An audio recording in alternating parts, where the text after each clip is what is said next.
Hello students and welcome back to my channel math solutions with rose ma'am.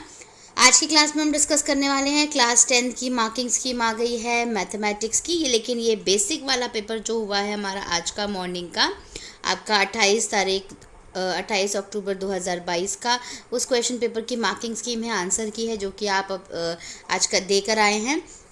तो इसको मैंने आपको कहा था मैं शाम तक इसके वीडियो अपलोड कर दूंगी, तो बेटे आप इसमें से चेक कर लीजिएगा कि जो जो आंसर्स इसमें दिए हुए हैं, क्योंकि इसके अकॉर्डिंगली ही टीचर्स जो हैं वो कॉपीज़ आपकी चेक करेंगी। जो आपकी मार्कशीट जो भी आपने शीट की है, आंसर शीट की है, तो इसको ध्यान से देख लीजिए और आप इसके अकॉर्डिंगली देख सकते हैं कि आपके कितने मार्क्स जो हैं वो आपके एग्ज़ाम में आने वाले हैं, आपने क्या सही किया है क्या गलत किया है। तो चलिए हम इस वीडियो को शुरू करते हैं। अगर अभी तक आप लोगों ने चैनल सब्सक्राइब नहीं किया तो प्लीज़ चैनल सब्सक्राइब कर दीजिए, ताकि आपको मेरी आगे आने वाली जो नोटिफिकेशन है, और बेल आइकन को भी प्रेस करिएगा ताकि वो भी टाइम से मिल सके। सो सेक्शन 1 जो है पार्ट 1 में फर्स्ट का बी पार्ट करेक्ट है, और ऑप्शन वाले क्वेश्चन में ही फर्स्ट का ए पार्ट, सेकंड का ए, थर्ड का सी पार्ट करेक्ट है। ये बेसिक का है, ध्यान रखिएगा, बेसिक हम डिस्कस कर रहे हैं, मैथ्स बेसिक। और ऑप्शन वाले का थर्ड का बी, फोर्थ का ए, फिफ्थ का डी। इसके बाद उस फिफ्थ का ऑप्शन वाले में अगेन ए है, सिक्स्थ का बी, सेवन्थ का डी, ऑप्शन वाले में सेवन्थ का सी भी है, एट्थ का सी, नाइन्थ सी, टेंथ सी, और ऑप्शन वाले में टेंथ का डी भी है यहाँ पे। क्वेश्चन नंबर 11th का बी, 12th का डी, 13th का सी, 14th का सी, 15th का सी, 16th का ए। सेक्शन 1 ख़त्म हो गया जिसमें 16 क्वेश्चन थे। अब सेक्शन 2 शुरू होता है। सेक्शन 2 में क्वेश्चन नंबर 17 में फर्स्ट का ए पार्ट, सेकंड का डी, थर्ड का बी पार्ट, फोर्थ का सी पार्ट, फिफ्थ का बी पार्ट। अगर आपके सामने क्वेश्चन पेपर है तो आपको ज़्यादा समझ आएगा कि आपके कितने मार्क्स जो है वो कैलकुलेट आप कर पा रहे हैं। क्वेश्चन नंबर 18 में फर्स्ट का ए, सेकंड का सी, थर्ड का बी, फोर्थ का डी, फिफ्थ का ए। इसके बाद क्वेश्चन नंबर 19 में फर्स्ट का सी, सेकंड का बी, थर्ड का डी, फोर्थ का ए, फिफ्थ का बी। और लास्ट क्वेश्चन है आपके केस स्टडी का, फर्स्ट का सी, क्वेश्चन नंबर 20 में फर्स्ट का सी, सेकंड का ए, थर्ड का बी, फोर्थ का बी, फिफ्थ का डी। इसके बाद पार्ट ए फिनिश हो गया। अब आता है पार्ट बी जिसमें शॉर्ट आंसर्स थे। तो 21 में फर्स्ट का 2 and 3, सेकंड का यूनिक सॉल्यूशन, थर्ड का देख लीजिए ED/TU और FD/SU, फोर्थ का 30 डिग्री। इसके बाद फिफ्थ में ऑप्शन है, एक 30 है और एक 5 है। उसके बाद ट्रू फॉल्स था। तो 22 में फर्स्ट का फॉल्स, ऑप्शन वाले में ट्रू है, सेकंड का ट्रू, थर्ड का फॉल्स, फोर्थ का ट्रू, फिफ्थ का फॉल्स। उसके बाद क्वेश्चन नंबर 23 में आपको इस तरीके से इसको सॉल्व करना था, ठीक है, तभी आप ये प्रूव कर पाएंगे कि ये कॉम्पोजिट नंबर है।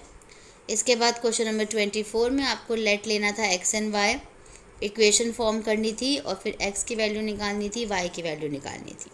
और इसी के दूसरे वाले ऑप्शन में एक्स की वैल्यू 3 और वाई की वैल्यू 2 आ गई। इसके बाद जो मिड पॉइंट निकालना था, मिड पॉइंट का फॉर्मूला लगा करके पॉइंट निकला है 3/2, 4/2। और इसके ऑप्शन वाले में डिस्टेंस का फॉर्मूला लगाना था और फिर सॉल्व करना था, तो √68 यूनिट्स आएगा। 26 में tan थीटा = 3/2 आया है, और दूसरे वाले क्वेश्चन में थीटा की वैल्यू 60 डिग्री आई है। क्वेश्चन नंबर 27 में p की वैल्यू 7 आई है, और इसके दूसरे वाले ऑप्शन में आंसर जो है वो 20 आया है। क्वेश्चन नंबर 28 में एक्स की वैल्यू निकालनी थी, जो कि एक्स की वैल्यू 2 आई है। इसके बाद पार्ट सी था, इसमें भी 1 मार्क्स 2 मार्क्स के क्वेश्चन थे, जिसमें आपको इक्वेशन दे रखी थी, के की वैल्यू पुट करनी थी आपको पहले। उसके बाद क्वेश्चन नंबर 30 में आपको इक्विडिस्टेंट लगाना था, सेक्शन फॉर्मूला लगा करके। तो नहीं, सेक्शन फॉर्मूला लगाना था, इक्विडिस्टेंट वाला नहीं है ये। सेक्शन फॉर्मूले में एक्स और वाई की वैल्यू निकालनी थी, तो रिक्वायर्ड पॉइंट आपके पास आ गया। और इसी के ऑप्शन में आपको इसको सॉल्व करना था, तो के की वैल्यू -6 और के की वैल्यू 10 आ गई। क्वेश्चन नंबर 31 में AB/BC tan 60, फिर इसकी वैल्यू निकाल के AB की वैल्यू निकालनी थी, जो कि tan√3 मीटर्स आई है। क्वेश्चन नंबर 32 में आपको QR की वैल्यू निकाली है, पहले हमने कितनी निकाली है 5, उसके बाद tan P और cot R निकाल करके और फिर उसको हमने 0 जो है उसकी वैल्यू हमने निकाल दी। 33 आपकी थ्योरम थी जिसका करेक्ट प्रूफ आपको शो करना था। अगर आपने किया है तो आपको 3 मार्क्स ज़रूर मिलेंगे। क्वेश्चन नंबर 34 में आपको फिगर दी हुई थी और फिर QP की जो है वो निकालना था, QP बेसिकली। तो आपने पहले यहाँ से पाइथागोरस थ्योरम आपको लगानी थी, ठीक है। 49 उसके बाद दोनों को सॉल्व करके OQ और PQ की वैल्यू निकाल के फिर साइन थीटा की वैल्यू निकालनी थी जो कि 7/25 है। उसके बाद क्वेश्चन नंबर 35 में एरिया ऑफ क्वाड्रेंट निकालना था पहले। उसके बाद लेंथ इंक्रीज़ हो गई थी 10 मीटर की, तो इसको यहाँ पे मल्टीप्लाई करके और जितना एरिया इंक्रीज़ हुआ है इसमें से इसको माइनस कर देना था। और इसके ऑप्शन वाले में भी थीटा आपको दे रखा था और बाकी वैल्यू दे रखी थी, R दे रखा था। आपको एरिया ऑफ सेक्टर का फॉर्मूला लगा करके सॉल्व करना था। 36 क्वेश्चन में आपको F दे रखा था, आपको CF निकालना था पहले मीडियन निकालने के लिए और उसके बाद फिर करेक्ट टेबल से फिर उसके बाद आपको N निकाल के मीडियन क्लास निकाल के फिर मीडियन का फॉर्मूला लगा के मीडियन निकालनी थी जो कि थी 56.67। इसके बाद क्वेश्चन नंबर 37 में आपको एरिया ऑफ माइनर सेक्टर निकालना था जो कि आपका इस फॉर्मूले में पुट करके सारी वैल्यूज़ दे रखी है, फिर उसको सॉल्व करना था। फिर एरिया ऑफ मेजर सेक्टर भी निकालना था। ये सारे फॉर्मूलेज जो थे वो मैंने कल की वीडियो में अपलोड करे थे। आई होप आप लोगों ने देखा होगा तो आप इन क्वेश्चंस को अटेम्प्ट कर पाए होंगे, क्योंकि वही होता है ना, वीडियो अगर ध्यान से देखते हैं तो फिर समझ में भी आती है चीज़ें। तो ये एरिया ऑफ मेजर सेगमेंट का आंसर है जो कि 686.0625 आया है। 38 में आपको फ्रैक्शन को पहले XY लेट करना था कंडीशन 1 के अकॉर्डिंगली, ये इक्वेशन बनेगी।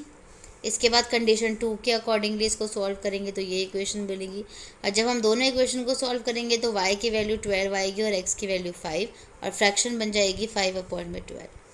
और लास्ट क्वेश्चन 39 था जिसकी करेक्ट फिगर आपको ये बनानी थी, देख लीजिए, और उसके बाद उसको आपको सॉल्व करना था।